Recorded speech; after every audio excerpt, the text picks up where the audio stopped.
And God says, now I am going to give you 70 weeks of years to see how you behave during the 70 weeks of years. By the way, that's a symbolic expression.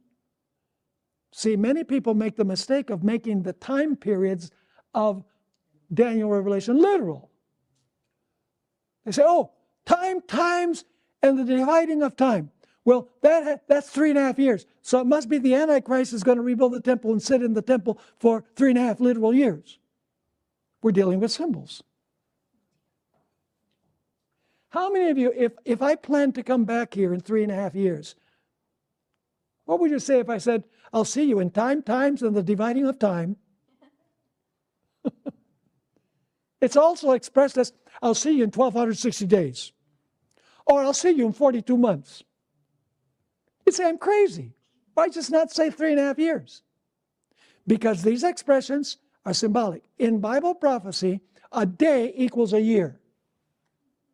So it's 70 weeks of years, which is 7 times 70 equals 490. So God, after the captivity, gives Israel 490 years to shape up. Are you with me? And he says, after the first 7 weeks, which is 49 years, the wall and the city and the temple will be rebuilt. That happened. Then he says, after another 62 weeks, which is 434 years, he says, the Messiah is going to come. Who would that be? That's the year 27 AD. If you go 69 weeks of years from 457 BC when the decree was given, forward for 483 years, which is 69 weeks, it takes you to the year 27 AD. And the Messiah would come. The word Messiah means anointed.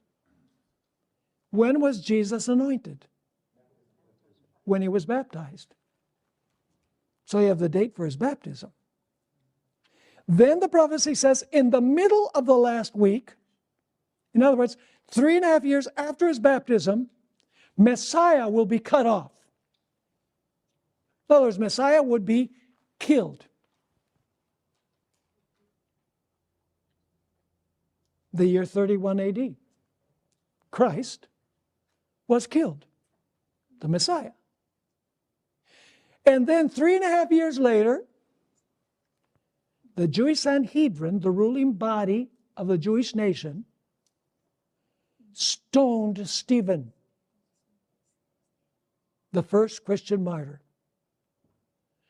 And at that moment, they were beyond the point of no return. The 70 weeks came to an end. So Jesus said, or God said to Daniel, I'm going to give you another chance. But then he says to them, if during this period you don't repent and you don't shape up, probation is going to close for you as my chosen instrument to share the gospel with the world, and I'm going to turn to the Gentiles. That's the way it worked out. Now, what happened? Let's read